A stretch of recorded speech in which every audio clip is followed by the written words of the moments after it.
بسم اللہ الرحمن الرحیم۔ السلام علیکم بچوں، کامر road semi English school number 3 کی چوتھی جماعت کی اردو کلاس میں آپ تمام کا استقبال ہے۔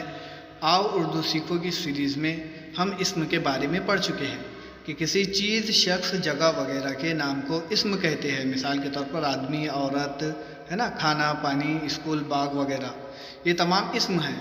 اب ان جملوں کو غور سے پڑھیے۔ امجد پودوں کی دیکھ بھال کرنے لگا۔ امجد روز دوستوں کے ساتھ کھیلنے جاتا۔ ٹھیک ہے، یہ دو جملے، اس کے اندر کون ہے؟ امجد ہے۔ امجد اسم کے طور پہ اس کے اندر استعمال ہوا، یعنی نام ہے، ایک امجد ہے۔ تو اب ہم اگر امجد کو کٹ کر کے اس کی جگہ پر وہ استعمال کریں، یعنی امجد نہ بول کے وہ بولیں گے، تو دیکھو کیا ہوتا ہے کہ وہ پودوں کی دیکھ بھال کرنے لگا، وہ روز دوستوں کے ساتھ کھیلنے جاتا، یعنی امجد کی جگہ ہم نے وہ کا استعمال کیا۔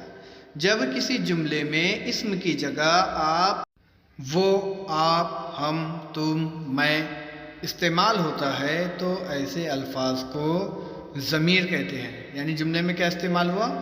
ٹھیک ہے نا، اب دیکھو ان جملوں کو۔